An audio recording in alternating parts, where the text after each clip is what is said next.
Madali kasing magkaroon ng idea sa isip mo. Ang pinakamahirap, execution. Kapag may idea ka na, you have to execute it. Mag-isip ka ng paraan kung paano mo siya ma-execute. This is the Real Hustle Show with Marlou Marillius, where excuses gets crushed, 9 to 5 mindset gets broken, and we only talk real business, real moves, and real money.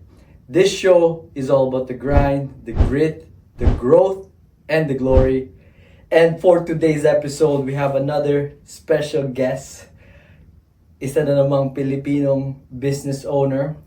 This guy is the founder and CEO of Junk Removal and Moving Services, where reliability, consistency, and community trust comes first.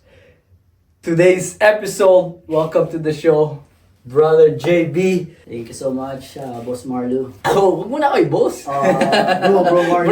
Bro lang. Pare-pareho I tayo. call kasi yung boss kasi para respeto sa bawat We call each other kahit yung mga katrabaho ko. Yung Boss. mga tao. Kasi ganun. Tsaka di ko sila tinatawag na tao ko, like katrabaho ko. Or more on like partner ko. Yeah, that's good. That's Boss. I guess sa Pilipinas nasanay tayo ng sir, boss. Yeah. Alam mo yun? So medyo Yeah. Dito kasi ngayon, parang yung boss ngayon dito is just to give a respect. Ganun sa amin Yeah, parang to, hindi dahil mayaman ka o ikaw yung may-ari, but to kind of like, parang respect. respect din sa Sa amin mga kasi, tao. alam ko, nag-utos ako sa kanila. Ah. Pag tinawag ko sila, boss, pakiano mo naman to. Parang hindi masyadong, alam mo yon?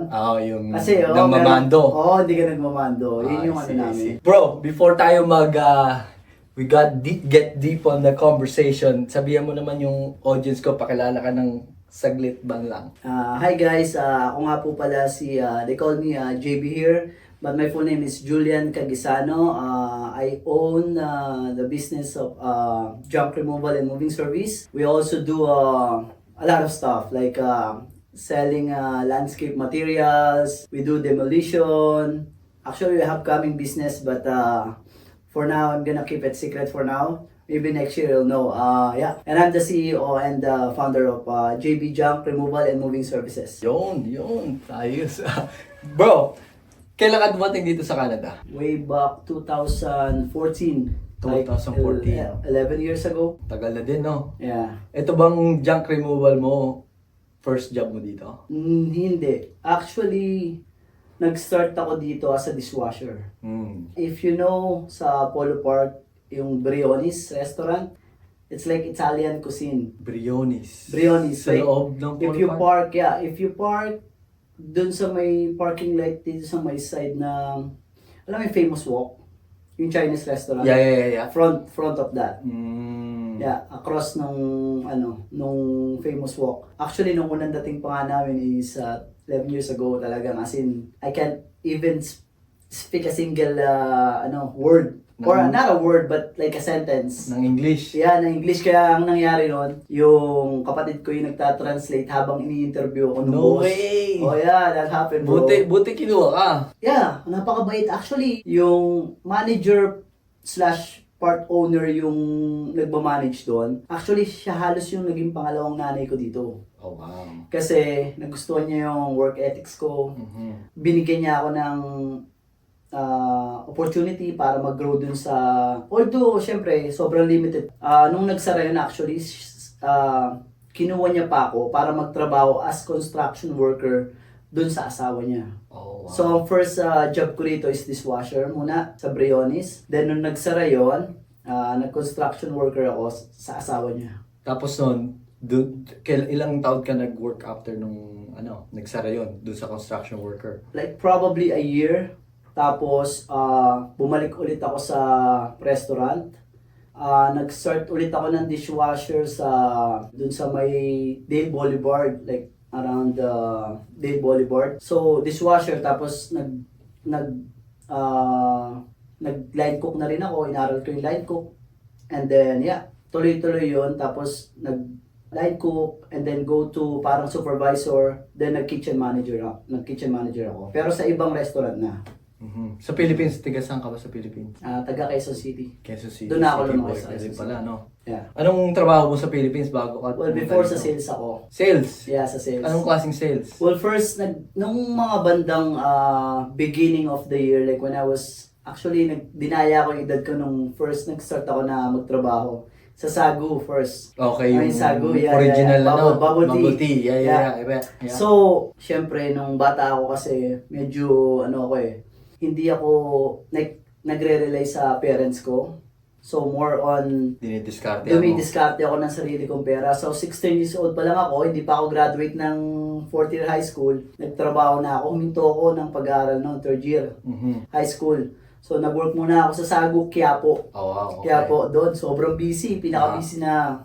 Location. So, doon muna, 16 years old. So, syempre, pagka magtatrabaho ka sa mga ganun, hihingan ka ng birth certificate, hihingan ka ng, sa atin, napipeke yung ganun, di ba? Pero sa kagustuhan ko magtrabaho, sa kagustuhan kong kumita sa malinis na paraan, although hindi tama yung ginawa ko na pineke ko yung birth certificate ko, pati yung diploma ko para lang makapasok ng trabaho, ginawa ko yung ganun para lang kumita ng pera sa malinis na paraan.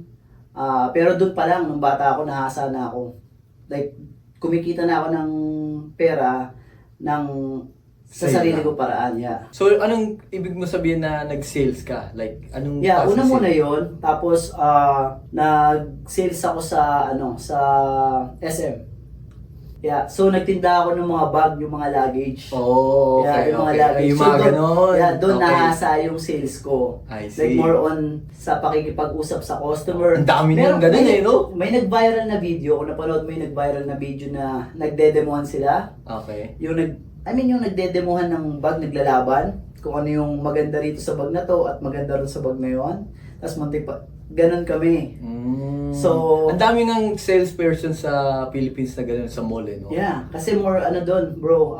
Bawal yon, pero pag si customer, hawak yung bag mo, dinala sa ibang area, tumingin ng isang bag, then dinemo ng isa, you have to defend your item. Then magkakaroon ng tinatawag Magkano na ba demo. kitaan sa ganong Well, trabaho? minimum, of course, Minimum. minimum. Walang Actually, commission? nga ako nun eh. Meron incentives. Incentive. Like pag nakuha mo yung quota mo, at saka sa atin kasi 'di ba sa Pilipinas, pagka ikaw yung pinakamalakas bumenta, syempre ikaw yung ikikip dun sa contract na yon. I-retain ka. Actually nga yun eh, una ako pumasok ng December. Season lang. 15 days lang ako actually. 15 Dapat? days lang. Oo, dapat. Tapos meron ng isang mare-regular dapat. Pero mas pinili ako ng visor kasi kahit yung visor sa pagbebenta, kasi meron do bro, dalawa yung tag price. Yung isa nun tol, tinatabi mo. Kasi benta mo yun. Yung isa yun yung pinapunch dun sa counter. Yeah. So, pakapalang kayo ng tol. Yung supervisor tol, nilalagpasan ko ng sa benta. Ano ba ang secret mo sa sales? Well tol, kasi unang-una, dapat tapat ka sa customer mo. Tama yun. Dapat transparent ka. First, syempre, sabihin mo kung ano yung binibenta mo. Anong advantage ng binibenta mo. And then, pangalawa, sabihin mo rin of course yung disadvantage ng binibenta mo. Like Para, that. yeah, of course, like for example, sabihin mo na ito, ganito yung material nito and everything, pero ito yung kahinaan nito. Tapos kukuha ka ngayon ng isa pang item na pagpipilian niya. Then, she'll probably have she'll have a choice kung alin doon ang gusto niya, pero ipapakita mo sa kanila kung ano yung kahinaan nito at ano yung kagandahan ng isa. Kaya lang, of course, yung isa, mas mahal. Yeah. Doon ako nag-upsell. That's how I do upsell. Upselling. Yung magaling ka pala mag-sales, Yeah, dinademo ko yung normal lang na bag. Yeah. Tapos sabihin ko yung kahinaan, then sabihin ko yung mga magagandang ron. Pero syempre, Tsaka pag nagsa-sales ka talaga, kailangan knowledgeable ka dun sa oo, product kailangan na- aralin mo bro. Kailangan aralin mo kung anong klase yung gulong, Yeah. anong gawa yun, anong gawa yung handle, anong klaseng metal, yung plastic, yung ba yung mga plastic na mayroong mga polypropylene, yung madaling mabasag, yung may halong rubber or something. Yeah. At saka unang-una, yung kung may mga, like meron kasi mga 6 wheels, 2 wheels, Yeah. pwede mo pa yan. Ngayon bro, kapag hindi ka umuubra doon sa nanay tsaka yung presyo, kukunin mo tol yung bata. Halimbawa kasi, yung binibenta rin kasi namin, bukod sa luggage, may binibenta rin kami na yung mga karakter, like yung mga pambatang bag. Like Superman, Yeah, Spider-Man. Superman. So, titignan mo ngayon yung bata, titignan mo kung ano yung gusto niya. Pag tinuro niya na kung ano yung gusto niya, ayaw nung nanay nung halimbawa, medyo mahal and everything. Ganun, mahal. So, kukunin mo yung bata. Kasi yun yung bibili. Yeah, hindi mo, kunin mo yung bata kasi hindi mo nakuha yung nanay. Kasi pinapaliwanag mo kung anong kagandahan ng bag and everything, pero namamahalan. Kunin mo yung bata. Sabihin mo dun sa bata, ito yung, syempre, i-sell stock mo. Ito yung uso ngayon. Tignan mo yung kulay, bagay na bagay sa'yo. Kasi sa sales, maraming negative things na sinasabi mga tao about sa sales. Katulad ng yun nga, yung si-sales stock mo lang, sales guys are just in it for commission. Yeah. Ano naman sa tingin mo yung advantage na inaral mo yung product na binibenta mo para hindi feel like na sales stock lang yung habol mo, hindi lang commission? Well, yun nga yun eh. Sa sales kasi, kailangan, kaya na sinabi mo, kailangan alam mo kung ano yung binibenta mo para ma-explain mo sa customer kung ano yung binibili niya. Kasi hindi mo naman siya pwedeng bentahan kasi hindi mo ini-explain kung ano yung binibili niya. So, kailangan alam mo para ma-explain mo sa kanya at the same time para masabi mo kung ano rin yung negative side and positive side nung binibenta mo sa kanya. Kailangan transparent ka sa kanya. So, nung nagpunta na kayo dito, paano kayo nagpunta dito? I-sponsor kayo dito? Yeah, in-sponsor kami ng uncle ko. Kasama na yung mga magulang mo din? Yeah. Sabay-sabay din kayo dumating dito?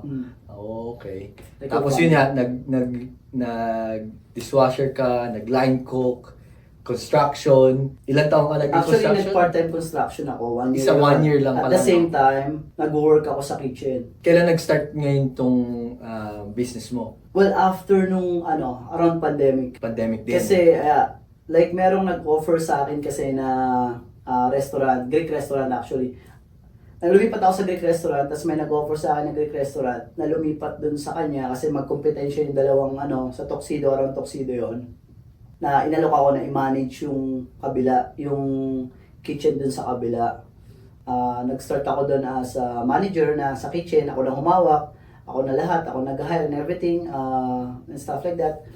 Nangyari yung nag-start kami dito sa business na dito sa pagja-junk removal nung nagka-pandemic. Kasi lahat ng sa restaurant, di ba, humina. So, isa kami dun sa naapektuhan ng pandemic. So, humina yung, kasi bawal ka nang mag-dine-in eh. Kaya, So, malakas naman yung restaurant, kaya lang, puro pick up lang. pick up lang. Hindi ganun yung, so limitado yung tao. Tapos yung amo ko pa noon, medyo matigas yung ulo, hindi sumusunod dun sa, yung Mga restriction. rules. Yeah. Oo. So, tinanggalan siya ng liquor license. Oh, shit. Tapos eventually, humina na nga. Then, halos natanggalan na rin siya ng license to operate. Oh, wow. Oo, tsaka finance siya ng marami. So, nung panahon na yon, wala akong choice. So, kailangan kong kumita kasi syempre, may mga bills ako, hindi naman hihinto yan. Tama. Hindi rin naman kaya nung pag mag-iiye ka, konti lang naman yun nandoon. So, yeah, nag-start ako ng pagkakakitaan doon ko naisipan yung pag-junk removal. Una muna niyan kasi, ang kwento kasi niyan, nakatira ka sa akin yung parents ko, pati yung mga kapatid ko. So, noon may idea na ako kung paano gawin kasi ang dami namin basura palagi. Like, every night, I have to wait na around alas 12 para lang ilabas na sorry sa mga kapitbahay ko. Ilabas yung mga Basura. bin nila. Oo. Kapag empty yung bin nila or half lang, Tatapunan mo. tsaka pero 12 na yon. So, Oo. ibig sabihin, wala na silang itatapon doon. And kukunin din kinabukasan right away. Right. So, sobrang nahihirapan ako sa problem talaga dito. Kasi biruin mo, bibigyan ka lang ng isang bin sa 1 week. E paano kung marami kayo dun Tama. sa bahay? Yeah. Tapos meron pa kayong mga lumang stuff like yung mga couch and everything. Before, wala pa akong idea kung saan itatapon yun. Minsan nga kasi meron, di ba sa restaurant, yung may malaki kaming bin doon. Doon sa restaurant namin, doon ko dinadala yung mga basura, yung dinadam ko doon. Doon sa restaurant namin. Yeah, Papaalam ako malaki. dun sa amo ko. So pumunta ako one time, Dun sa, actually bumili ako ng Armada muna, yung puti, second hand. Armada is a trailer? Yung V8, di Armada na Nissan Armada. Oh, okay. Yeah, para may para malagyan din sa likod and everything. Pero hindi rin pala pwedeng ilagay yung basura dun sa Armada kasi siya van o like SUV, a big SUV, full size SUV. Kaya kailangan kong bumili ng trailer para hilahin, para lahat ng basura nasa likod na lang. Sino naman so sabi mo, nag-start lang yung junk removal mo kasi nagsarado yung restaurant nyo, yung pinagtatrabahuan mo, and then from there, out of nowhere, nakapag-isip ka na Well, junk actually, removal ang gagawin mo. No, actually, nag-work pa ako sa restaurant, pero yun nga, nagka-pandemic na, kaya nag-start na ako ng pagkakakitaan ng side hustle. Although malaki rin yung kinikita ko ron kasi yung tips, like sumasahod ako ng back then, like 6 years ago, I think 22 per hour, plus yung tips. Pero it's still not enough sa mga gastusin, Yeah. gusto mo makaipon and stuff like that. Yeah, hindi enough. So, humahanap ako ng side hustle. Nung nagtapon ako dun sa tinapon ko yata yung couch namin or something. Tinapon ko dun sa dump site. So, may nakita akong tao doon, nagtatapon siya ng basura. Tinanong ko kung business niya. Sabi niya, oo. Tapos magkano yung kinikita mo? Sabi ko sa kanya. Ayaw niya sabihin. So, hinulaan ko. Sabi ko, 500 a day? Sabi niya, that's small. Sabi niya ganon. Oh, wow. Sabi ko, 800? Close. A day? Sabi ko, kinumpute ko, kung kumikita siya ng ganon, then maybe I can, magandang potential. So, yun. So, nagtatrabaho pa ako noon. Although mahina na yung restaurant kasi nga pandemic. So, tinry ko. Nag-post ako sa marketplace. Naalala ko pa yung una kong customer niyan, pangalan niya Megan Brown. Puti. Shoutout to Megan. Megan Brown, talaga siya dito sa, sa Tindal. Oo. Siya yung first customer ko. Chinarge ko siya ng $60. Yeah, $60. Marami yung pinatapon niya. Isa. Kasi meron ako, bumili nga ako ng homemade trailer. Like 4x8. Maliit lang yun. So, pero marami rin yung pinatapon niya. Nagbayad ako noon ng dumping fee is $35 plus yung gas, probably $5, mga ganun or something. Then, kumita ako ng 20. So, to start, okay muna yun. Sabi ko, tinensya ko lang muna kung ilang oras ko ba gagawin, mahirap ba yung trabaho, kumikita naman. So, kumikita naman siya, pero it's not worth it kasi $20 eh. Tama. Inabot Para ka ka nang nagtrabaho ulit. Oo. So, sabi ko, I have to adjust yung price, yung pricing. Yun. So, doon na ako nag-start mag-part-time at the same time nag-work doon. So, pinagsasabay mo yung dalawa? Yeah, pinagsasabay ko. So, ang ginagawa ko nun, tol, sa umaga, papasok ako sa trabaho kasi maaga. Restaurant kasi, tol, mag-work ka dyan probably 12 to 16 hours. So, papasok ako sa trabaho. Pag uwi ko dun, may magpapahakot, hahakutin ko. So, yung nahakot ko, full yung bin ko. Umagang-umaga, papasok ako ng, ang pasok ko nun, minsan mga 8 a.m. Gigising na ako niyan, 5 pa lang. Itatapon ko na yung basurang hinakot ko nung gabi. And then, paparada, papasok ulit sa trabaho. Same talaga, cycle. hustle, Same no? cycle. Kasi tol, hindi mo naman pwedeng i-give up. Halimbawa, nakita ko may potential. Pero you can't just i-give up yung full-time job mo and then punta ron sa business. Kasi sa business tol, walang dyan. Pwede kang kumita ngayon ng $10,000 isang araw pero bukas $5 lang. Tama. Or minsan wala pa. So, I have to build a clientele. I have to build the market. At the same time, I have to keep my job, to keep my bills. Hustle talaga. To keep my bills paid. Walang excuse. Yeah, I have to do that. So, nung panahon na yon, marami naman kasi ang mapapasukan kahit kung sa restaurant kasi nga managerial na ako, kitchen manager na ako. May So, mga madaling experience ka pumasok. na. Yeah, Maganda na yung akong resume experience. mo, kumbaga. Pero nung nakita ko na yung potential nung junk removal na almost binabayaran na like doble ng amount na kinikita ko sa ano ko eh. So, ang inaral ko noon, ang pinakamahirap kung paano magsuswitch from a full-time employee going to a business owner. Kasi ano tingin mo saan ka nahirapan? Yun nga tol, kasi pagka yung bills like hindi mo pwedeng iwanan basta-basta yung full-time job mo kasi you have to pay bills. Yeah. Hindi mo pwedeng, okay, magre-resign ako ngayon, then malakas kasi itong side hustle ko eh. Tama. Tapos kumita ka ng isang araw or isang linggo, kumita ka ng 500. What about next week? Wala na. Kung hindi ka mag-hustle bro, kung hindi ka magpo-post, hindi magpo-fall yung customer sa iyo, hindi ka hanapin ng customer kung hindi ka kilala. Yes, sir. So you have to to be known. Market, yes. And then you have to you have to do the marketing. The best na marketing na is yung word of mouth. Yung talagang every client tinitreat ko sila as my only client. Para yung tsaka talagang yung transparency. Lahat binibigay sa yun yan, meron ka na experience from the Philippines pa lang na alam mo kung paano kunin yung loob ng tao, alam mo paano ibigay yung pros and cons ng isang bagay na binibenta mo, di ba? Katulad ng bag. Ngayon, just a different service na ginawa mo, junk removal. Actually, nung nag-i-start din ako, 2 years ako din full-time for both yung real estate tsaka yung full-time ko dito sa gawa ng drywall. Ewan ko nakikita mo yun sa Empress. Parang yung mausok doon. Yeah. Doon ako dati.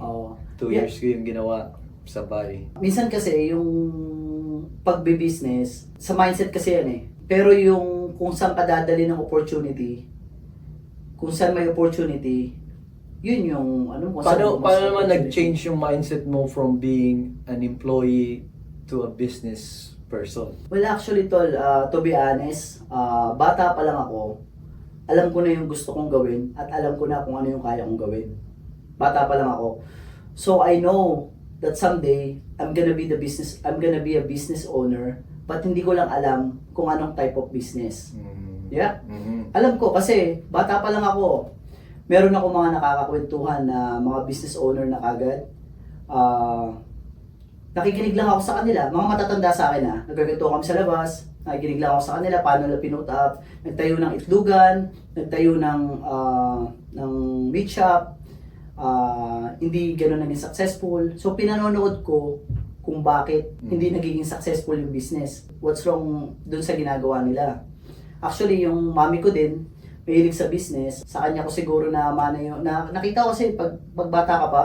Kaya nga ako bro, actually na-impress ako sa ginagawa mo sa anak mo kasi pinapakita mo yung side ng business and yung pinapakita mo sa kanya kung how money works. And bro, kasi nung lumaki ako, business owner din ang tatay ko.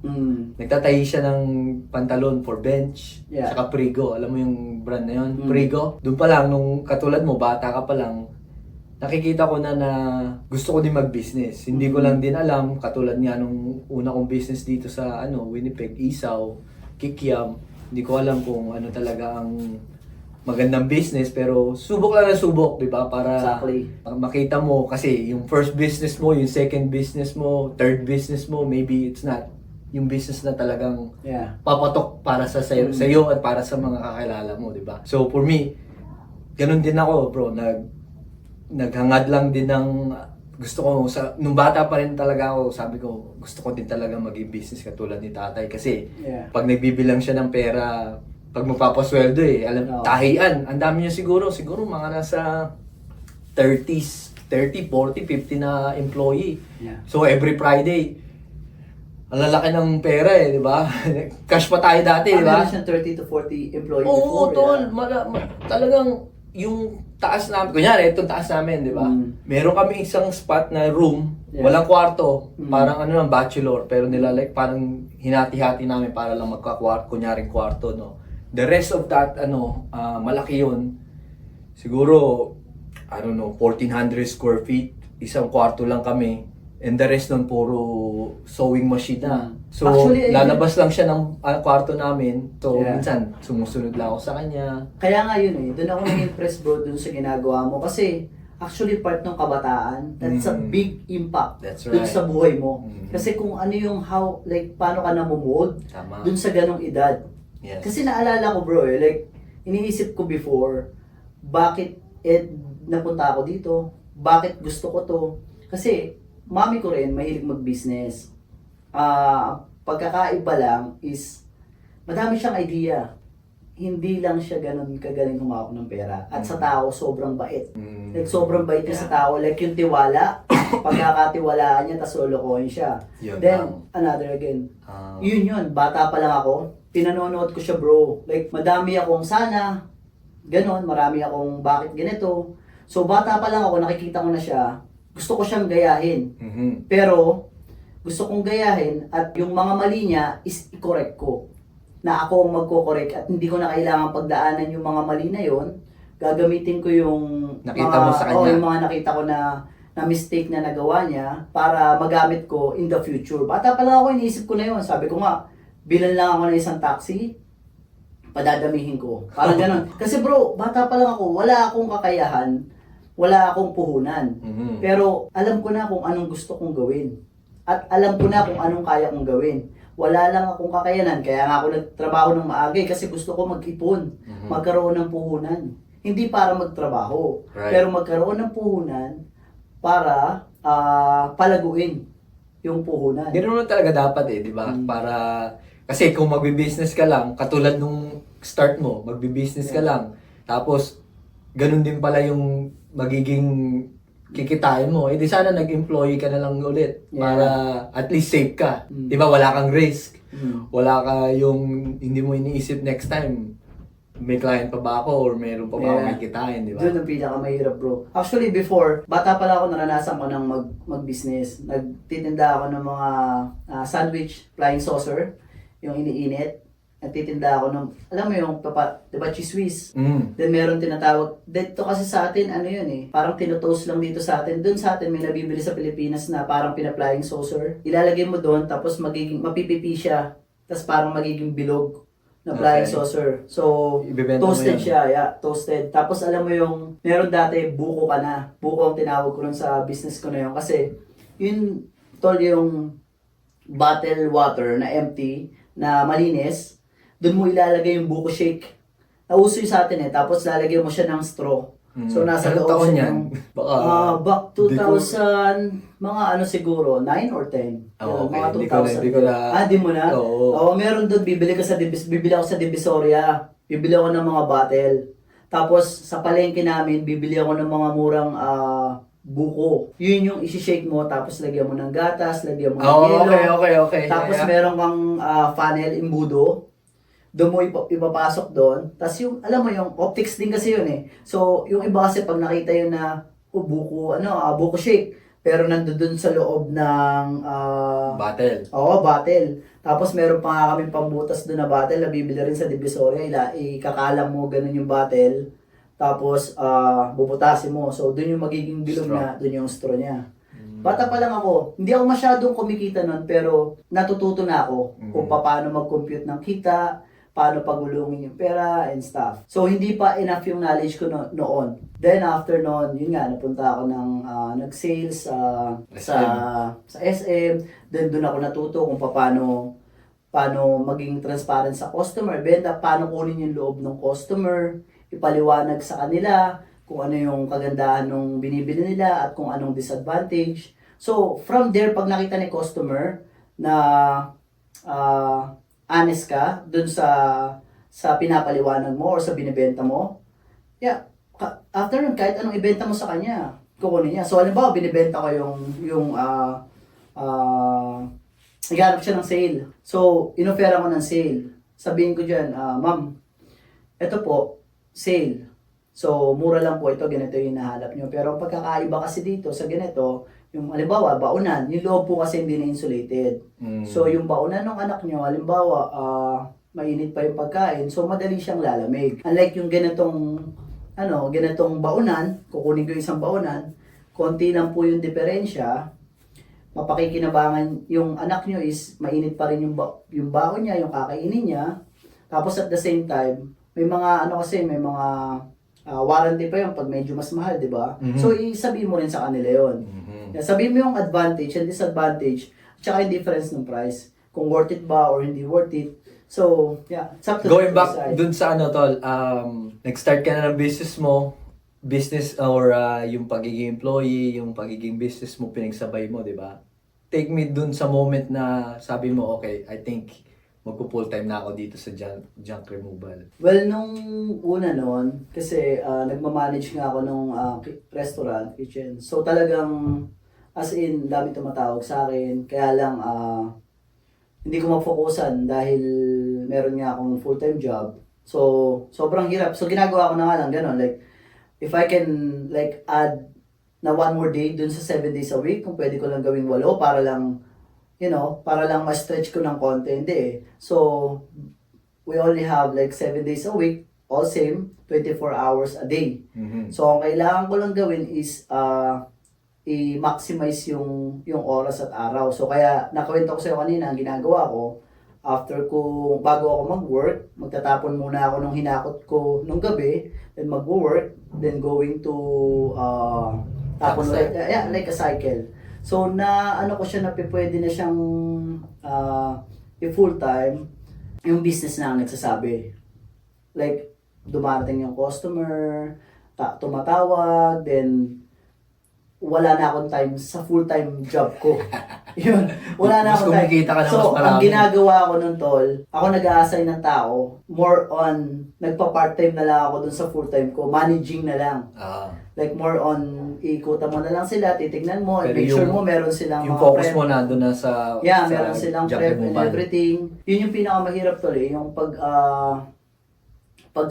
yung pagsuswitch eh, kasi nga yung ano eh. Pero you have to build a clientele first. Mhm. Kasi Hindi ka naman kinabahan. number one is a market. Hindi ka naman kinabahan nung Well, sabi mo, at ito na. first, ando dun pa rin kasi, ang ginawa ko kasi doon, although nag full-time ako, meron pa rin akong plan B. Mhm. So just in case na hindi Mag-work. mag-work, may plan B ako na kaya ko naman bumalik or kaya ko ulit mag-part-time. Pero of course, kapag pinasok mo yon, dapat All in. panindigan mo, all in. Oo. Like, kahit araw-araw ka mag-market, Mhm. yeah, wag kang maiiya bro pag yung nagma-market ka or something. Wag mo ikakaya kasi bro, yung maraming tao dyan na sa una tatawanan lang nila yan. Tama. Sa start, walang maniniwala sa dyan. Kaya ko to in-start tong podcast na to is para ma-inspire natin yung mga kapwa nating Pilipino, especially dito sa Winnipeg. Madami tayo dito eh. Number one, I think, sa statistic ng Canada, Winnipeg is yung pinakamaraming Pilipino sa buong Canada. So ngayon, In terms of percentage yata. percentage, Percentage, yeah. dito maraming Pilipino, right? So, for me, nakikita ko yung cycle natin, retire dito up at 65 and then alam mo yun, wala masyadong naipon, Yeah. 'di ba? So, kaya ko to ini-start para alam mo yun, encourage na sa mga Pilipino nating kababayan na huwag kang matakot mag-start ng business kasi Yeah. napakadami naman natin dito eh. Yeah. 'Di ba? May mabubuo kang clientele talaga. At saka ngayon bro, with the help of ng community, Mhm. yeah, malaking tulong yung Filipino community. Although syempre, hindi mo maiiwasan na may mga tao rin na, may mga Filipino rin na Kupal. pero mas marami. Tol, lagi mo isipin sa bawat mas marami yung mga Pilipino na handang tumulong pa rin. That's right. Tsaka yung mga taong talagang hindi naiinggit. Mhm. Mas marami pa rin tol. Although merong mga tao na gano'n, pero mas maraming Filipino pa rin na tutulungan ka talaga. Lalo ngayon tol. Yeah, that's good. Sabi mo nagma-market ka. Yung mga tao ba yung sabi mo tinatawanan yung marketing mo? Yeah, meron yan tol mga ganun. Pag nagmamar, syempre post ka ng post. Minsan ibaban ka pa sa mga ibang group. O kaya minsan may mga nagjo-junk removal na existing na bro. Tinotroll nila ako bro. Tatawag sa akin alam ko eh. Mm. Meron nga dyan eh. Ayoko na lang banggitin eh. Huwag mo na Nagtatrabaho sa certain company. So lumalabas yung niya, nakalagay yung company. Oh, So yung nagulat caller ako, ID. buti tumatawag sa akin yung ganitong company, ganito. Tapos sabihin niya, papakot sana ako dito, papakot in everything. So Pilipino inaalam to, niya, ah? oo, Pilipino. Inaalam niya kung ano yung, ano ko, kung paano ako siguro, and stuff like that. Kung paano ako mag-code, or paano mag-ano. So na-realize ko na lang, eventually, kasi nalaman ko kung saan nagtatrabaho yung tao. Sabi ko, siya pala yung tumatawag sa akin, no? Kasi every time, siguro ilang beses, 3 beses tumawag, puro tanong lang. No way. Tapos, laging yung number niya, yun, yung company na yun. So, akala ko yung company na tumatawag sa akin, siguro, company phone or whatever. Yeah, nung ko lang na-realize na Tinatry niya kung idea. Well, idea or kasi existing na sila eh. Ano mo masasuggest mo sa mga taong takot sumubok sa business? Well, ang masasuggest ko lang dun sa mga gustong yung nag-iisip pero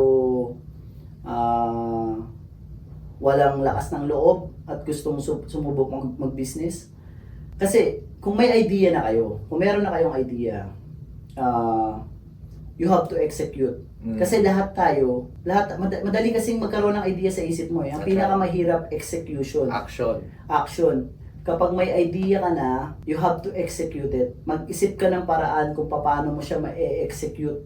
Yun yung pinaka-ano ron. And then, kapag na-execute mo na siya, ang pinakamahalaga kasi doon, yung consistency. Kailangan consistent ka. Amen. Doon sa gagawin mo. Halimbawa, marketing bro. Kailangan consistent ka sa marketing. That's right. Hindi ibig sabihin, nag-post ka ngayon, walang tumawag sa'yo, panghinaan ka ng loob. Everyday mag-post ka, may tatawag at may tatawag dyan. Ngayon, kapag marami na tumatawag in everything, huwag mong pababayaan yun. Post ka pa rin. Post ka pa rin. Be consistent. Otherwise, magiging comfortable ka. Baka akala mo, nahuhulog na lang sa'yo yung apple. Baka akala mo, nahuhulog na lang yung bunga. Hindi. You still have to work for it. Ganon. So, back dun sa question mo na kung dun sa mga gustong mag-start, pag may idea kayo, pag-isipan nyo kung paano nyo i-execute. And you have to execute it. So, execution, idea, put it into action. And then, don't wait. Don't wait. Yes. Kasi, walang tamang timing pagdating sa pagbe-business. There you go. Yeah, walang tamang timing. Ah. Like yung iba, sabihin nila, ay, tsaka na kapag di na ako busy. Ito pa, bata pa ako eh. Bata pa ako. Ganun yung sinasabi Di ng ba mga, ako? may mga tropa, shoutout sa mga tropa ko. Yeah. Kalala nyo kung sino kayo. Tol, bata pa ako eh. Marami pa akong time. Well, mas maganda nga tol pag nag-start ka ng bata. Exactly. Kasi, di kasi ako naniniwala sa failure eh. For me, Pwede failure kang- is a learning, Well, failure for me doesn't exist until you stop trying. Right, you quit. Yeah, until you quit. That's right. That's a failure. Mhm. Kasi hindi naman nag-exist ang failure eh. Kapag nag-quit ka or you stop, then that's what's gonna happen. Mhm. You fail. Exactly. Yeah. So, habang bata ka pa, mas maganda kasi, actually yun nga ang gusto ko eh. Dapat, ang pinaka-regret ko sa akin, dapat mas nag-start ako ng mas maaga pa. Ako din. Yeah. Ako Yun yung pinaka-regret ko sa ano. Ako din. Although okay pa naman yung age ko ngayon, Ilan taong ka na ba? sabihin ko ba? Sige, Pero, mukhang- 33 years Oh, old. di magkano lang tayo, isang taon lang tanda ko. Yeah, sa'yo. pero, Mukhang yun yung- 22 eh. Holy Holy shit. shit. Oo na. Mukha 22 eh. Little, pero yeah, yun yung pinaka-regret ko. Sana nagsimula ako ng mas maaga at sana yung, kapag hindi naman natin kasi malalaman hanggat masubukan natin. Exactly. Ganon din ang regret ko nung nag-start ako nag-real estate. Sabi ko nga kay April, sa misis ko, sabi ko, shit, sayang pala nung kumikita na ako dati. Dapat ininvest ko na yung pera ko sa real estate instead dun sa sasakyan ko. Kasi yung nung kumikita ako, sasakyan ng parang ginastusan ko eh. Alam mo yung wala sa mindset yung mag-ipon, mag-ipon yes, pero mag-invest. Yeah. Wala. So, sabi naman niya sa akin, Dad, kung ang ano mo na regret mo, nag-start ka ng maaga, what if nung time na yon wala ka pa sa mindset mo na ganito ka today. So, okay lang yon dahil you live once, you're young and dumb. Ilan taon ka na to? 33? 34. 34? Oo. Okay. So- halos magkasinundalan tayo. Okay, same talo. Actually, tol, tingin ko naniniwala ako na ang prime ng tao between 28 to 36. Tama That's the talaga. prime. Kasi, tingin ko ando dun lahat yung malakas pa yung katawan mo. Yeah, may marami Malakas pang na yung energy. pag-iisip mo. Yeah. You have May experience ka you na. have enough experience. That's right. Yeah, Kaya, yun ang kaya tingin ko sinasabi niya sa akin, huwag kang manghinayang doon dahil kung hindi ka naging ganun dati, Yeah.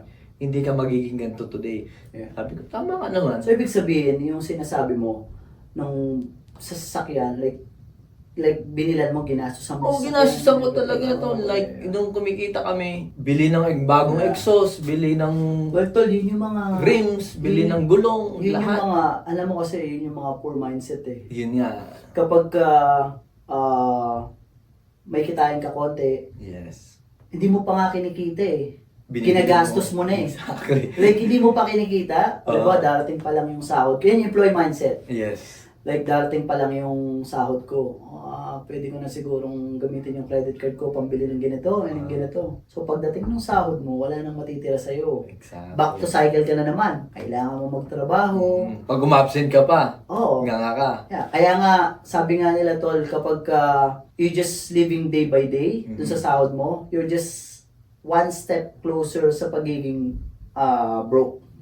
Kasi kapag isang beses kang umabsent at isang araw ka na walang sahod, negative ka na kagad. Exactly. So you're broke. Ano naman ang Filipino mindset na kailangan iwasan ng mga tao sa tingin mo? Filipino mindset. Na negative. Filipino mindset na kailangan Well, kasi naniniwala naman ako yung maraming mga Pilipino na matulungin dito eh. Tsaka aminin ko, wala ako dito sa kinalalagyan ko kundi dahil sa Filipino community dito sa Winnipeg.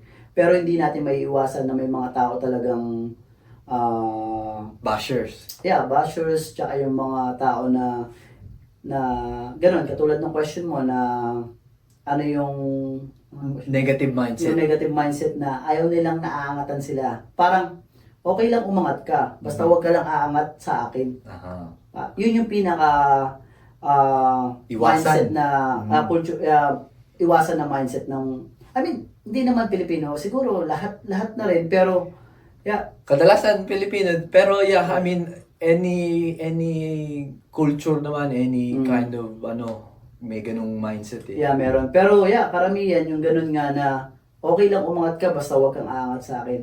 Sa akin kasi tol, parang ko dyan, pag umangat ka ba sa akin, mawawalan ako. Ganun kasi lagi ang mindset ko tol eh. Pag wala namang mawawala sa akin, I don't care. Parang, tsaka hindi ako nagpo-focus sa ibang tao. Like, focus ako sa sarili ko kung paano ko i-improve yung sarili ko. Kasi pag lagi ka natingin sa ibang tao, nagkukumpara ka and everything, hindi ka uusad. Hindi mo alam, nanonood ka na lang pala sa kanya, pinanonood mo na lang pala siya, paano siya umangat. Ikaw nakastuck pa rin. Exactly. Like, focus on yourself. Like, wag mo tingnan yung ibang tao. Like, everyday, alam mo tol, ginagawa ko everyday. It's all about mindset. Yes. Dyan lahat nag-i-start. Mindset ko, gigising ako, kailangan, today, may matapos ako. At maging productive ako. Everyday yan. Every single day. Hindi ako pwede ng... Tol, nagsiselfone nga lang minsan pagising ng umaga. Nagsiselfone ako. Maybe yung ibang tao, akala, wala lang yun. Pero, tol, gumagawa ako ng payroll. Nagmamarket ako, nag-i-edit ako ng video, everything. Lahat tol. Kahit yung pag-upo ko ng ganyan. Minsan, nasa kotse ako tol, nagdadrive ako tol, naka-headphone ako tol, kinakausap ko yung customer, tinitingnan ko yung mga naka-bookings namin, ine-headsappan ko sila na ito yung schedule nila and everything, yung mga nag-i-inquire. Bawat ginagawa ko tol, inaano ko yung productive. Bawat kilos ko. Kasi, yun yung mga maliliit na bagay na eventually it will adds up na ang dami ko na palang nagawa. Exactly. Ang dami ko na palang natapos nang hindi mo namamalayan. Kasi yung everyday na ginagawa mo, practice yan eh. Then magiging habit. Yeah. Then it will turn into dun yung magiging kung paano ka magiging It's called success. Magsasuccess. Paano ka naman naging consistent sa ginagawa mo ngayon? Kasi yun yung pinaka ng mga tao pagka nahihirapan na maging consistent eh. Katulad ko nung dati, nung nag-start ako magbenta ng isaw, tuwing summer lang ako magbebenta, kaya medyo pag winter wala. Pero nung naisip ko na, okay, ipoprosin ko tong isaw ko, sila na bahala magluto. So, ikaw, paano mo ma-advise yung isang tao para maging consistent? Well, kasi minsan yung iba kasi, naghahanap sila ng, kailangan motivated sila. Kailangan may motivation sila. Well, first, ang question dyan, ano ba nagpo-motivate sa'yo? Yeah. Pera ba? Yun ang tanong dyan eh. Kung pera, minsan kasi, pag hindi ka na kumikita, mawawala na yung motivation mo. Exactly. Ano pa bang mga nagpo-motivate sa tao? Sasakyan. Bumili ng bagong Sasakyan, or sasakyan. meron silang gustong bilhin, or gusto nila magpasikat, or whatever. Yun, pwedeng mawala yun right away. Para maging consistent ka, kailangan yung mindset mo, and then, it's all about mindset talaga. Kaya nga, dapat yung mindset mo, or dapat yung mind mo, dapat ine-exercise mo yan everyday. Parang katawan natin, tol. How you exercise your body, paano ba pagka pinapalakas mo yung katawan mo? Diba, kumakain ka ng mga masustansyang pagkain, vitamins and everything, dapat ganun din sa isip mo. So, how do you, exercise your mind? Kailangan puro positive thoughts lang ang pinapasok mo dyan. Huwag kang magpapasok ng basura sa isip mo. Yung mga hinahakot namin, kailangan itapon mo yan. Oo, huwag mo kailangan ipasok sa isip mo. Mahirap yun. Kailangan yung mga negative thoughts, alisin mo yan sa utak mo. Like halimbawa, katulad yan, napag-usapan natin kanina, mag-scroll ka ng Facebook, may makikita kang umuunlad yung kapwa mo. Instead na mainggit ka ron, maging motivation sa'yo. Instead dun, maging motivate. So, maging motivation mo, then pwede kang mag-start ng something, then you have to be consistent dun sa gagawin mo. So, kailangan, yung mind mo, kasi it's all about mind. Sabi ko nga, tol, naniniwala ako dun sa saying ni Buddha na, what you think, you become. Kasi, tol, naniniwala ako na kung ano yung maisip mo, na pumasok sa isip mo na idea, all is possible. Yes. Kasi, tol, hindi mo maiisip yan kung hindi yan possible. Parang sinabi, hindi ko alam kung sino nagsabi, I think si Bill Gates yata or si Steve Jobs. Sabi niya, if you think you can, and if you think you can't, you're both right. Diba? Yeah, kasi yung isip mo nagdidikta sa'yo eh. Tol. Exactly. Yeah. Tama yun, tol. Kasi yung isip mo ang nagdidikta sa'yo. We're all relying sa mind natin. Kung sinabi mo nang hindi mo kaya, yeah, yun guess ang what? mangyayari. Hindi mo na kaya. Kapag kaya mo. Kasi tol, isipin mo yung mga noon, halimbawa, back 80s or 90s sabihin mo. Ikaw sabihin ko sa'yo, tol, in 2025, ako kunyari yung inventor, sabihin ko sa'yo na makakapag-video call na tayo. Makakapag-video call tayo, kahit malayo ka, makikita mo ko, walang maniniwala sa'yo. Sabihin sa'yo, kasi idea pa lang yun, 90s. I mean, idea pa lang yun, wala ka pa makikita gano'n, makikita mo lang yung black and white TV and everything. Sino makakapagsabi sa'yo na habang tumatawag ka sa telepono, meron kang video na makikita? Tatawanan ka lang dati. Exactly. It's just an idea before. Ngayon, kaya ako, tol, pag nag-a-analyze ako, I go back like history or before, like 10 to 20 years ago, kung paano nangyari yon. Kasi kung posible na naisip nila yon, there's always a first time. So kapag naisip mo yan at sinabi nung isa na hindi mo kayang gawin yan at wala pa nakakagawa niyan, kaya kong gawin to, naisip ko nga eh. Pumasok nga sa isip ko. Sabi nga nila, pag gusto, yan, may paraan. pag ayaw, Maraming dahilan. there you go. Kaya yun, tol. Kaya kapag ka pumasok sa isip mo, naniniwala ako, tol, na you create your own world. Like, Ano naman ikaw isang disiplina na kailangan i-instill mo sa sarili mo pag gusto mo maging business owner and maging successful ka? Ano ang isang disiplina kailangan na laging nasa iyo? Well, yun nga, yung same. Kasi, ang key lang naman talaga dyan is consistency. Discipline and consistency. Kapag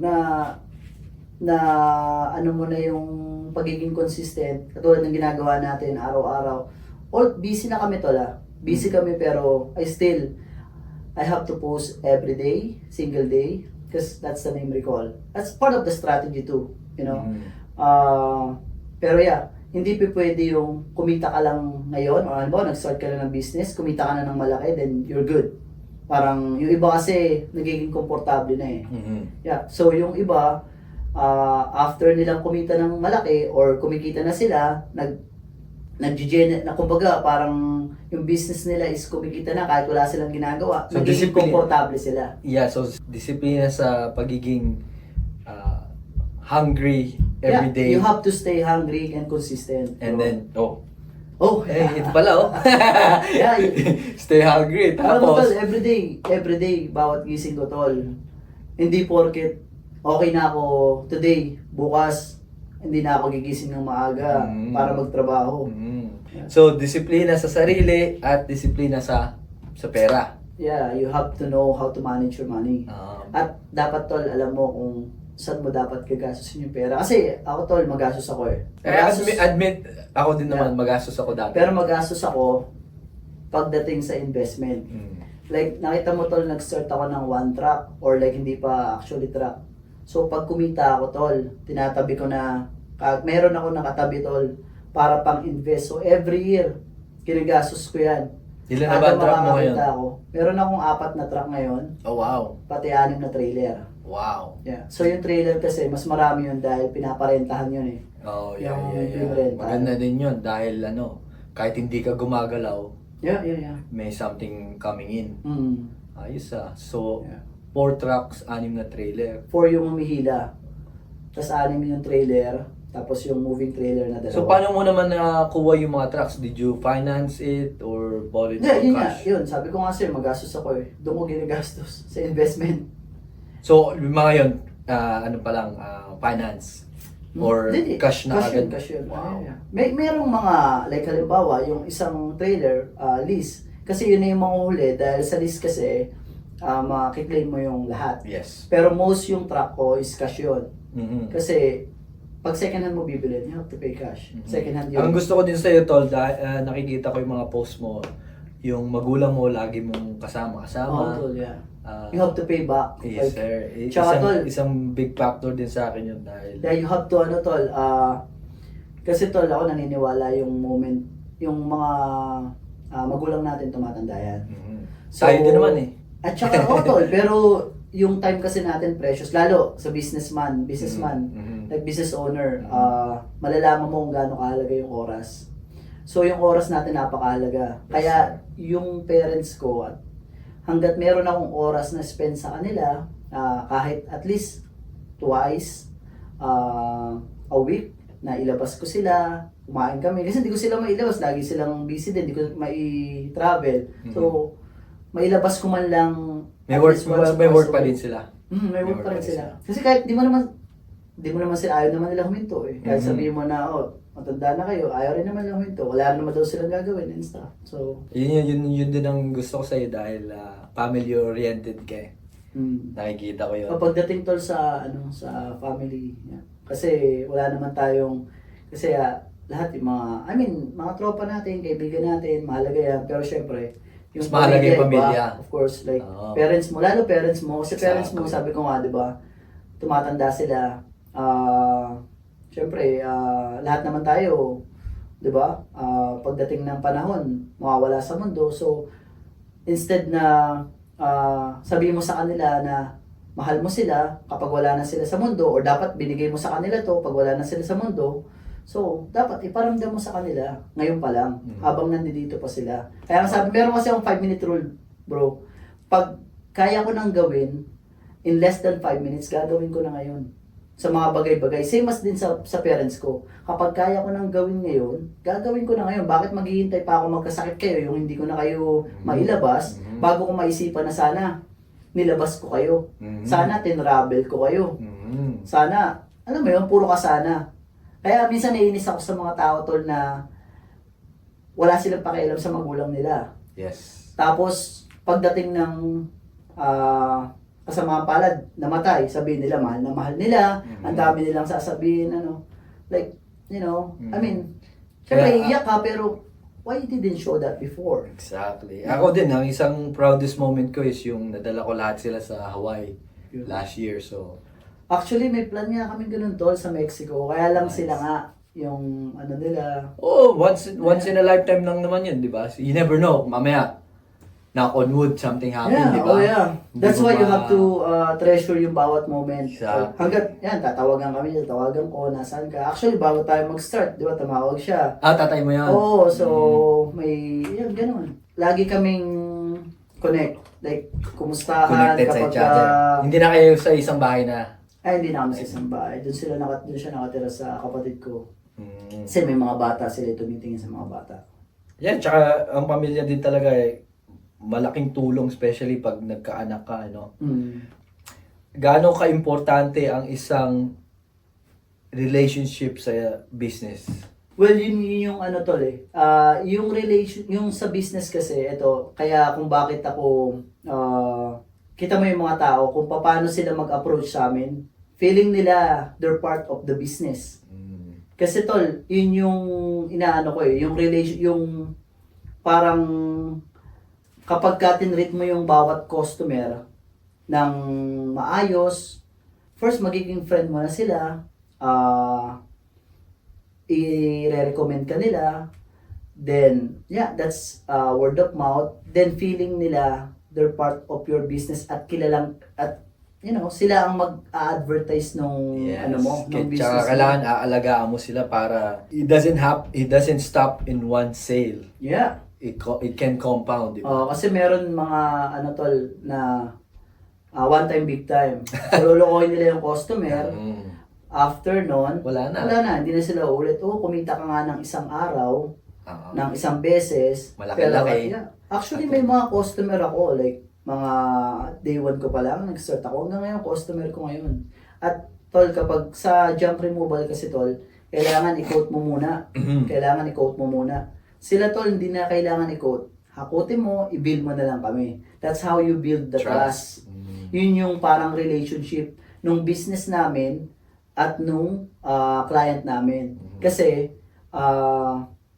tiwala sila na itong business na to, it will provide service at the same time, transparency. Minsan nga, nag-quote kami ng napakalaki. Tapos nakita namin na hindi naman pala ganun kalaki kasi hindi mo naman makikita actually sa business, sa picture eh.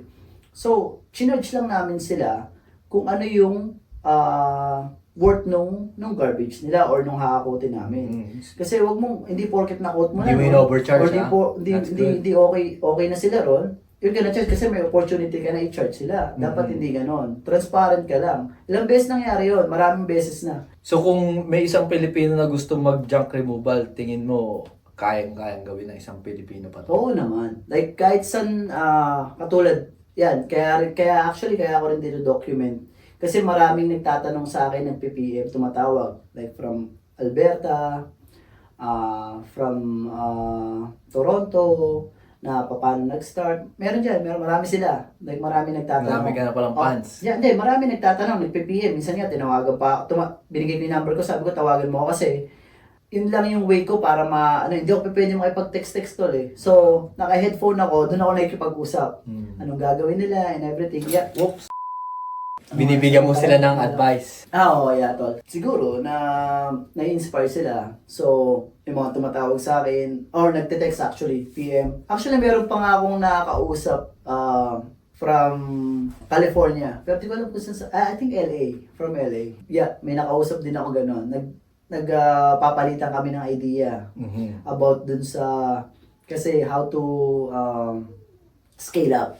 Kasi you can start yung mga ganong business kasi madali kasing sabihin ng ganito pero mahirap dun sa actual na. Madaling ito gawin mo, madaling sabihin sa kanila pero sa actual na. For example, hindi lang naman marunong ka. Kahit sino naman kasi marunong maghakot. Hindi naman rocket science yan na pag-aaralan mo eh. Hindi naman yan doctoral or na mga professional na lawyer para pag-aralan mo ng 5 to 6 years ang ano eh. Like kahit ngayon mismo, kahit nga walang experience, pwede kong kunin eh. Pero yung diferensya kasi is yung gagawin mo at gagawin mong business. Magkaiba yon.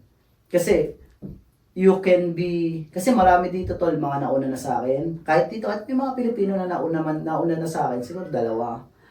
Na nagjo-junk removal.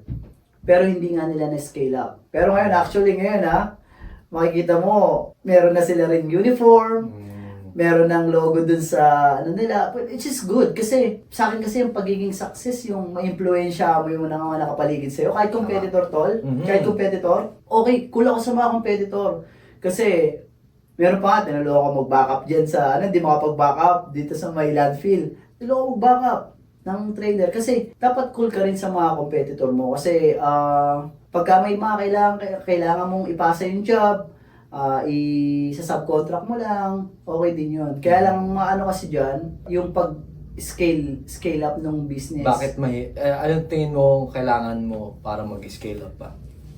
Well, kailangan talaga dyan, yung mindset mo is very, kumbaga, meron kang plan, may goal ka, tapos mag-stick ka dun sa goal mo, and you have to work for that. Hindi pwede yung iba mag-work para sa'yo. To scale up yung mga ganyan, kailangan may plano ka. Hindi, kasi kahit sino tol pwedeng maghakot. Babayaran lang kita, madali yan. Pero yung gawin mong business and then scale up, yun yung pinakamahirap gawin. So paano naman kung nag-i-start ka pa lang, paano mo may scale up tong gantong business? Well, sa start muna, syempre, you have to start muna. Then, kapag nag-i-start ka na, kailangan mong alamin kung paano kikita nang hindi ka kumikilos. Kasi, halimbawa, ikaw, kung mag-isa ka lang, ako lang, hindi ko naman pwedeng hatiin yung katawan ko. So you have to hire someone or na maging at least 50% of what you can do para mag-multiply ka. Kasi yun yung key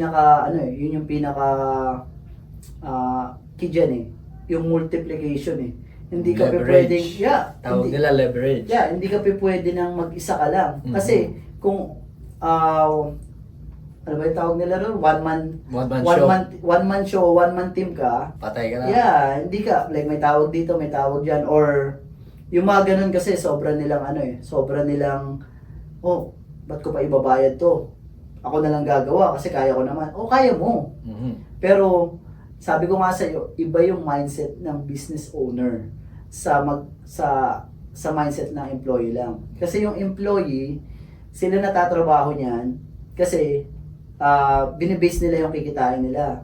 Pero yung as a business owner, iniisip mo na kikita ka ng 100, magbabayad ka lang ng $25 na labor, still kikita pa rin ng $75 kahit hindi ikaw yung gumawa. Yung iba kasi gusto nila angkinin lahat yung $25 manghihinayang sila ron na ibayad para lang sa kanila lahat. That's a employee mindset. So you have to yung sinasabi mo nga, you have to put leverage dun sa kailangan mag-multiply ka.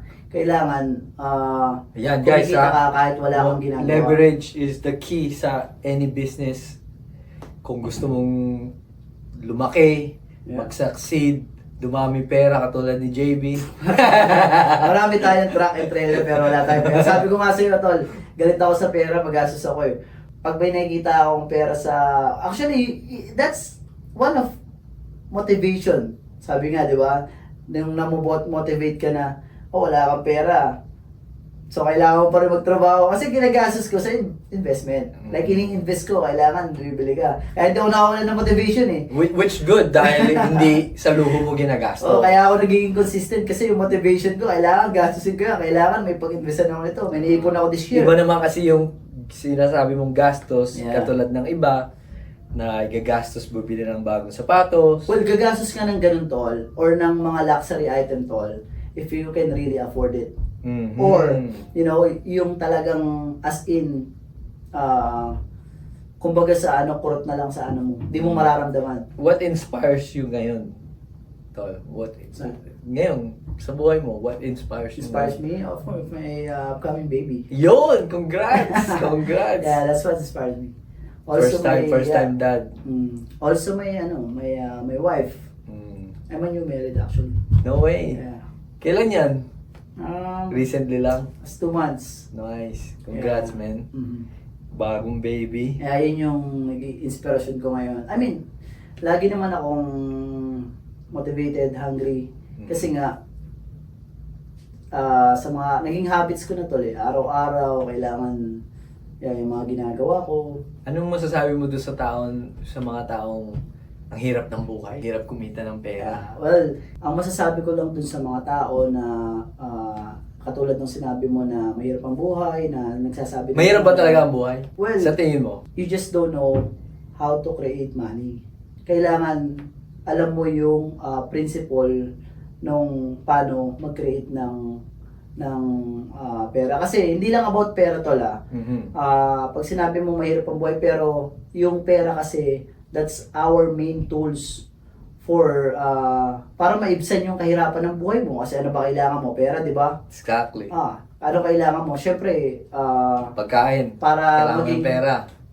para maging financial, maging, sabi nila, pag stress sila and everything, so kailangan mong mamasyal. So anong gagamitin mo? Syempre pera, di ba? So, halimbawa, namimiss mo yung... Meron nga tol, makwento ko lang saglit.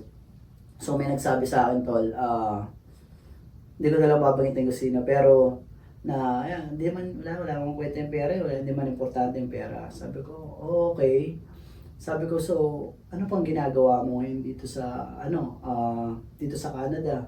Kasi yung magulang mo, may sakit, may sakit na, matanda na, ba't di mo samahan dun sa Pilipinas para naman ma-enjoy mo yung time nila at para lagi mo silang kasama, para makasama mo sila. Anong gagawin ko dun? Sabi niya, wala naman ako magiging trabaho dun, wala naman ako pera. Exactly. Sabi ko, exactly, ikaw na nagsabi. So ano yung sinasabi mong hindi mahalaga yung pera? Sabi ko, yun yung, hindi mahalaga yung pera, pero yun yung gagamitin mong tools para magawa mo yung gusto mong gawin. Exactly. Para makauwi ka, para gusto mo makasama yung magulang mo, magkaroon kayo ng quality time, kailangan may pera ka. Yeah, that's the first tools. Like, wala ka namang ibang choice Dito sa mundo, hanggat nabubuhay ka sa mundo, huwag kang magpaka-ipokrito. Exactly. Pera ang kailangan dito sa mundong ibabaw, habang nabubuhay ka rito. Kasi kung wala kang pera, mukha kang tae. Or tae ka sa mukha ng iba. Actually, wala kang boses, tol. Exactly. Like, makikita mo ngayon yung mga tao, kahit pagka, halimbawa, lalo sa Pilipinas, sobrang discrimination. Kapag ka yung mga, nandoon kayo, yung mga squatter or may hirap, kahit magsisisigaw ka dyan tol, ano pakialam nila, wala ka naman pera. Subukan mo magsalita si Vice Ganda. Kita mo, like, kala mo, trending na and everything, kala mo talaga, wala rin naman kwenta yung sinabi niya. Yung mga ganun tol. Kasi may pera. Kasi may pera. Tama. Like, kahit walang kwenta yung sinabi mo, basta may pera ka, may timbang yan, may weight yan tol. Kaya, Pakinggan ka. if you wanna hear, then if you wanna put influence, you have to have money. Tol, we're coming to an end dito sa podcast na to. How would you define success? Sa akin tol, ang success kasi sa akin, yun yung masasabi ko na hindi about sa pera, ang success. Sa akin kasi tol, ang success sa akin, ngayon na nakakapag-create ako ng jobs, that's a success for me. Na ilalabas ko yung mga magulang ko, that's a success for me. Which is, sabi ko nga, tools pa rin yung pera, but it's not all about that. Yung nakakapag-create ako ng jobs na, katulad ngayon, yung mga tao ko, yung mga partner ko, sa akin, sa business, umaasa ng pang-araw-araw na trabaho. That's a success for me, yung nakakapag-create ka ng job para sa tao. Yung nakakatulong ako sa may mga nangangailangan tol. Like for example,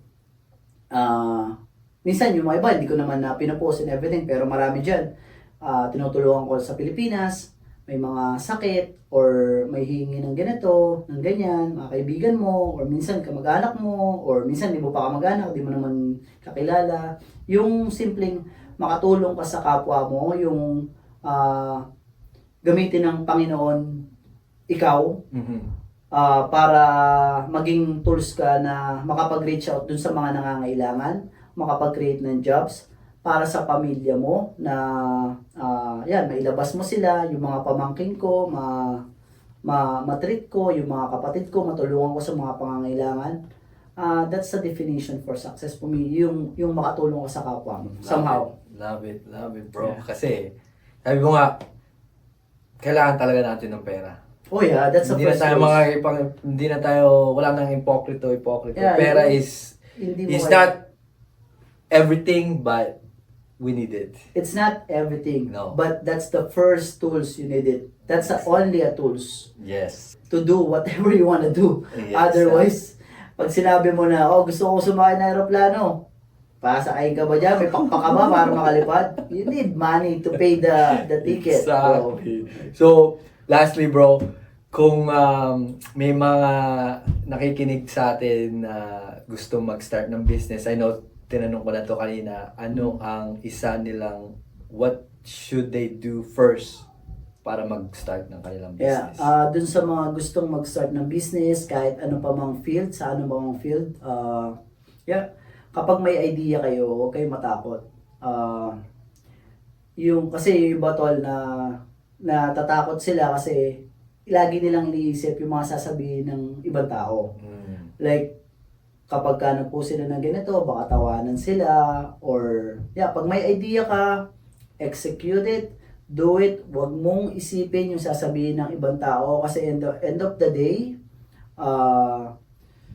ikaw lang yung tutulong sa sarili mo, at kapag successful ka na, at nakita nilang nag-work, tsaka mo sila makikita, papalakpak na lang sila sa'yo. Yun, magiging audience mo na lang din sila, at sabihin nila na Uy. proud kami sa'yo. Oo. Ano, pero Day one ako eh. yeah, in the beginning, like wala, Oo. di ba? Wala talaga tutulong Pero yeah. sa'yo. Yeah, ang payo ko lang na you have to, kapag ka may idea ka, you have to execute. Kasi yung idea mo, is idea lang yan. Hindi yan prutas na may hinog at mahuhulog lang sa'yo. So you have to work for it. Do it right now. And sabi ko nga kanina, di ba? Walang tamang timing sa pag-execute ng business. Amen. Kapag ka alam mo may idea ka na, do it right now. Kasi Huwag ka daming nang nagsasabi, pag ready na ako. No, Diba? walang tamang time, bro. Like para naman dito sa mga gusto pang mag-junk removal. Yeah, plug it in, bro. How can Okay, they hustle squad? Yeah, yung mga gustong mag-open ng junk removal din. Kasi sa tingin, madali lang naman ang junk removal eh. Yun nga lang, ipayo ko, yung pagiging sa paghakot kasi, pag-junk removal, madali lang. Pero yung pag-moving, madali rin yan, hindi mo naman kailangan aralin. Yun nga lang, yung mindset mo or yung ano mo dyan, yung tawag sa ganun, yung commitment. Kailangan committed ka dyan. Tsaka kailangan huwag kang right away go after money. So, you have to deliver service muna. You have to focus muna na makapag-deliver ka ng service, then money is just the bonus after. It will come. Okay, it will come. It will come, no? Kailangan mo munang maging, like, mag-deliver ng tamang service at huwag kang manluloko ng Tsaka sa tao. business talaga, pag nag-i-start ka pa lang, minsan negative ka.